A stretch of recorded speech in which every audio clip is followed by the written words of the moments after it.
जितने भी गरीब तबके के लोग हैं, मध्य वर्गीय के लोग हैं, उस सब मिल के मुझे चंदा करके मुझे अटेंड किए हैं, इस चुनाव में हिस्सेदारी दिए हैं। समस्या जो ब्लॉक में जो भी काम के लिए जाते हैं तो बिना पैसा का किसी का कार्य ही नहीं होता है, किसी का कोई देखने वाला नहीं है, भ्रष्टाचार चरम पर है। नमस्कार, मेरा नाम रितेश है। इस वक्त आप न्यूज़ भारत देख रहे हैं। वर्ष 2020 का चुनावी साल है और इस वक्त हमारे साथ एक निर्दलीय प्रत्याशी हैं, लेकिन मैं आपको बता दूं कि वर्तमान में जो सिटिंग एमएलए है पुरजोर, इनके बीच में टक्कर चल रही है। और मैं आपको दिखलाना चाहूँगा एक बार कैमरामैन से कि एक बार तमाम इनके जो समर्थक हैं उनको दिखलाने का ये कष्ट करिए। तमाम इनके समर्थक इनके साथ खड़े हैं। कहीं ना कहीं ये समर्थक जो हैं ये बदलाव चाहते हैं और चाहते हैं कि विपिन चौधरी जो निर्दलीय कैंडिडेट हैं इस विधानसभा से वो जीत के सदन जाए। आप देख सकते हैं हमारे साथ विपिन चौधरी मौजूद है, जिनसे इनसे बात करते हैं और जानने की कोशिश करते हैं इतने पुरजोर समर्थन का क्या कुछ कारण है। क्या लगता है विपिन जी, इतने समर्थन आपके साथ है, जीत का सहरा पहले ही आपको जनता ने बना दिया, इतना पुरजोर सभी लोग आपका स्वागत कर रहे हैं, इसके विषय में क्या कुछ कहेंगे? देखिए, हम लोग जो कैंडिडेट बने अस्थामा विधानसभा से, तो हम नहीं खड़ा हुए हैं, हमारी जनता ने हमारे सब मिल के खड़ा किए हैं कि आप चुनाव लड़िए, हम आपको मदद करेंगे। और उन्हीं का समर्थक सब लोग हैं।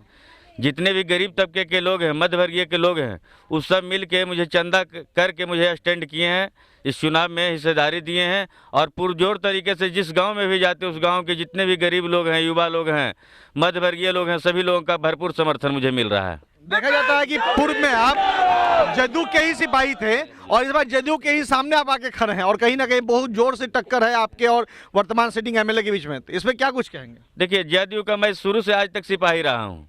आज मुझे चुनाव लड़ना पड़ा, मेरा मजबूरी हुआ, मेरे जनता कार्यकर्ता लोगों को अभद्र व्यवहार किया गया और इसके चलते क्षेत्र के तमाम कार्यकर्ता लोगों ने मिल के मुझे कहा कि आप उम्मीदवार बनिए, मैं आपको समर्थन करूंगा और मैं जीतूंगा तो भी मैं नीतीश जी का ही साथ ही जाऊंगा। मतलब आप जीत के अगर सदन जाते हैं तो फिर से आपका साथ जो है नीतीश के साथ ही? हाँ, मैं उनसे जाऊंगा। हमसे क्षेत्रीय विधायक से हम लोग से नाराजगी है, सरकार से कोई नाराजगी नहीं है। आप जो इस मैदान में उतरने का आपने निर्णय लिया है, क्या लगता है कहीं कहीं सिटिंग एमएलए जो है वो उनके कामों से आप संतुष्ट नहीं थे?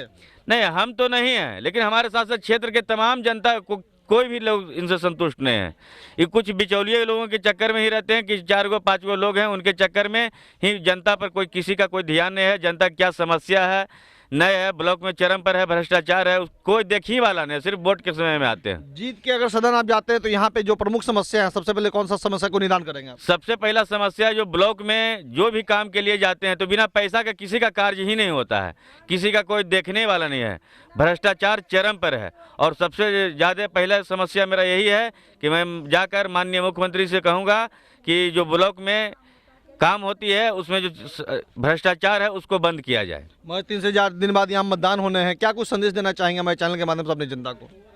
देखिए, मैं जनता के ही कहना चाहता हूँ कि जो समर्थन आप मुझे दिए हैं, इस समर्थन 3 तारीख तक के मतदान करके भरपूर सहयोग करके अपना जनादेश को प्रकट कीजिए और मुझे विधानसभा भेजिए, मैं आपकी बातों को वहाँ पुरजोर तरीके से रखूँगा।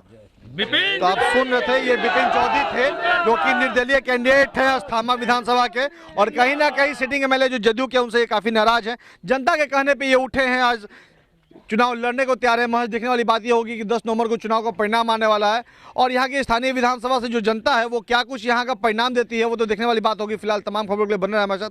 मैं न्यूज़ भारत अस्थामा।